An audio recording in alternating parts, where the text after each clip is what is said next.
खौफ है कि इमरान खान जीत जाएगा, वरना तो ये कल इलेक्शन के अंदर चले जाए। लेकिन इमरान खान की जैसी पॉपुलैरिटी जो है, ये तो मैंने कम से कम अपनी जिंदगी में नहीं देखी, जो 10 अप्रैल को नजर आई है कि पाकिस्तान का कोई शहर, कोई सूबा, कोई इलाका ऐसा नहीं था कि जिस इलाके के अंदर जो है वो इसकी पॉपुलैरिटी। औरिया मकबूल जान साहब हमारे साथ मौजूद हैं। औरिया साहब, ये फरमाइएगा कि जुल्फकार अली भुट्टो साहब के खिलाफ तहरीक जो चली उसके अंदर भी आप हिस्सा रहे। आज आप देख रहे हैं कि इमरान खान साहब एक पॉपुलर लीडर हैं, तो दोनों लीडरों की अगर पॉपुलरिटी का मवाजना किया जाए तो कौन ज्यादा आपको पॉपुलर नजर आता है? देखिए, भुट्टो की जो पॉपुलैरिटी थी ये 2 सूबों तक महदूद थी, एक पंजाब और एक सिंध। भुट्टो जो था वो केपीके में नजर नहीं आता था, बिल्कुल उसके मुखालिफ हुकूमत बनी थी और उसके मुखालिफ लोग थे। आप अंदाजा करें कि नेशनल अवामी पार्टी थी और उसके बाद जमीयत उलमा इस्लाम थी। इसी तरह बलूचिस्तान में भी भुट्टो की एक सीट भी नहीं थी, वहां पर भी नेशनल अवामी पार्टी और लोग थे। भुट्टो की सारी पॉपुलैरिटी थी वो पंजाब तक महदूद थी, उससे ज्यादा नहीं थी। और सिंध में भी उसके साथ वडेरे थे, अगरचे के सिंध जो है उसके साथ उस वक्त हुआ है जब उसको फांसी लगी है, तो फिर उसके बाद सिंधियों ने कहा कि चूंकि हमारे अपने वजीर आजम का इतना बड़ा जुल्म हुआ है, तो फिर उसके बाद एक रेगुलर सपोर्ट शुरू हुई है। लेकिन इमरान खान की जैसी पॉपुलैरिटी जो है, ये तो मैंने कम से कम अपनी जिंदगी में नहीं देखी, जो 10 अप्रैल को नजर आई है कि पाकिस्तान का कोई शहर, कोई सूबा, कोई इलाका ऐसा नहीं था कि जिस इलाके के अंदर जो है वो इसकी पॉपुलैरिटी। आप खुद सोचें कि आजाद कश्मीर में भुट्टो की मुखालिफ गवर्नमेंट थी सरदार अब्दुल कयूम खान की, और वो इतनी मुखालिफ थी कि वहां से सारी PNA की मूवमेंट लीड हुई थी उसके प्रेसिडेंट हाउस से। दूसरा, और ये सब ये फरमाइएगा कि मज़ाहमत की तरफ इमरान खान साहब चले गए। हमने देखा कि एक बहुत अफसोसनाक वाकया हुआ, जमान पार्क के बाहर मज़ाहमत हुई, पेट्रोल बम चले पुलिस के ऊपर, फिर जुडिशल कॉम्प्लेक्स के ऊपर। अब तो अदालत ने यह कहा है कि आइंदा आप बंदे लेकर नहीं आएंगे, अदालत ने वाज़ेह तौर पर आज हुक्म के अंदर कह दिया है। तो इमरान खान साहब मज़ाहमत के ट्रैप में फंसे जाकर, या ये मज़ाहमत उनको सूट करती है?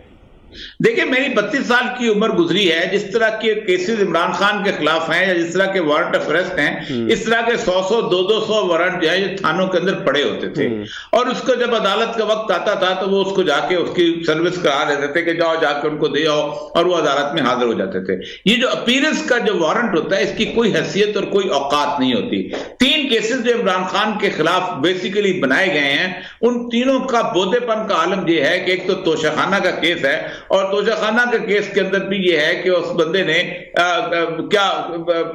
एक कानून के मुताबिक लिया, बाद में बेच दिया। ये इशू है उसका, उसमें कोई जल्दबाजी नहीं उस केस के अंदर। टेरियान का केस है, उसके ऊपर हाईकोर्ट ने पर्चे उड़ा के रख दिए। पार्टी फंडिंग का केस है, वो भी पार्टी के ऊपर बनता है सबसे पहले, उसके बाद कहीं बनता है। लेकिन जल्दी बहुत है, कोर्ट में लाने की जल्दी बहुत है। मसला जो होता है कि जब हुकूमत इस तरह के रवैये इख्तियार करते हैं, अब नहीं बात आए ना, मसला सारा ये है। आप अंदाजा करें कि एग्जैक्टली वही कैफियत है जो बांग्लादेश के जमाने में 71 की कैफियत थी।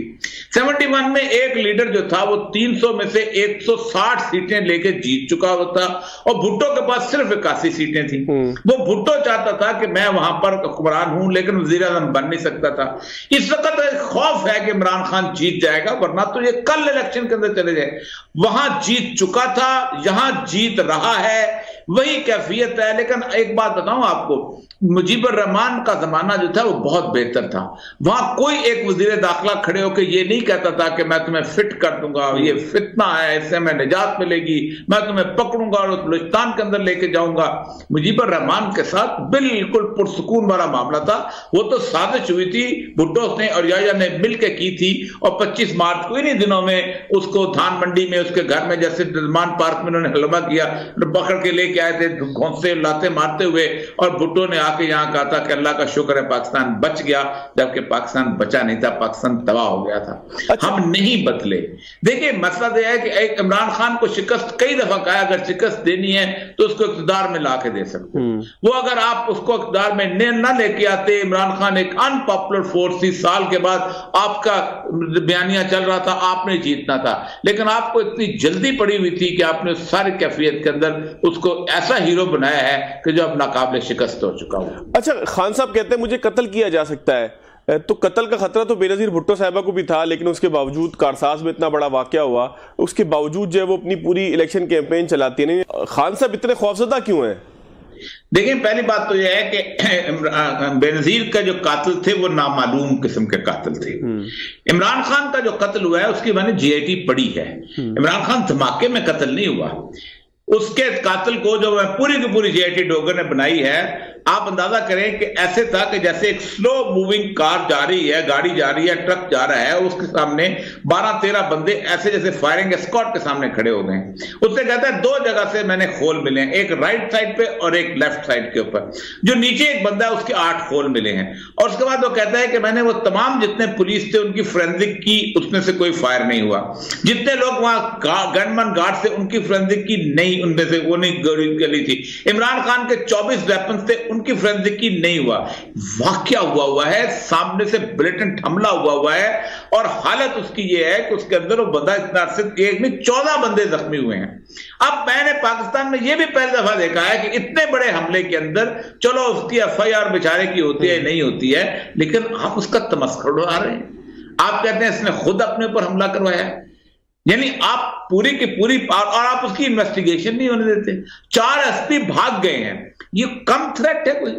और जाहिर बात है, मैं तो बहुत हौसले वाला, मैं जब उसको मिला था हॉस्पिटल के अंदर जाके, कुछ जब जख्मी थे खान साहब, तो आप सोचते हैं मैंने इतने हौसले वाला बंदा नहीं देखा। यहां तो बेनजीर का मसला ये था कि अननोन था, धमाके थे, बाकी चीजें थी, वो समझ रही थी एक दफा धमाका खत्म हो गया तो उसको कवर किया।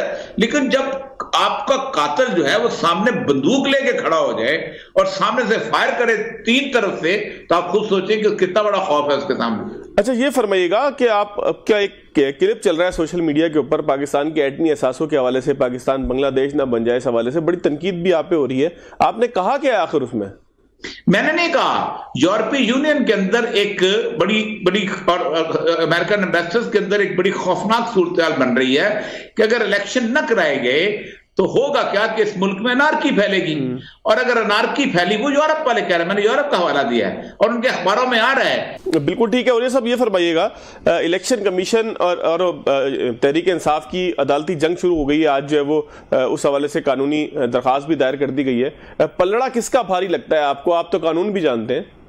देखिए, मैं आप बताऊं, मेरा दोस्त भी है, मेरे साथ काम भी इकट्ठे किया हुआ है। मेरा ख्याल ये है कि इस वक्त बली जो है ना वो चीफ इलेक्शन कमिश्नर की चढ़ जानी है। किस तरह उसने गलत स्टेप ले लिया है। आर्टिकल 6 तो नहीं बनता ना? आर्टिकल 6 की कार्रवाई तो हुकूमत पाकिस्तान कहेगी, वफाकी हुकूमत कहेगी तो आर्टिकल 6 तो उस पर पहले तो सबसे बड़ी बात यह है कि उसका रेफरेंस जाएगा judicial council, supreme judicial council के अंदर, और वो चीफ जस्टिस ही भेजेगा उसके अंदर। दूसरी बात यह कि आर्टिकल 6 की कार्रवाई जो है, एक दफा अगर रिकमेंडेशन हो जाए, जब मुशर्रफ की रिकमेंडेशन की गई थी आर्टिकल 6 की कार्रवाई की, तो उस वक्त मुशर्रफ हुकूमत में था, ठीक है, और 5 साल रोके रखा। किसने रोके रखी थी? जरदारी ने नहीं की।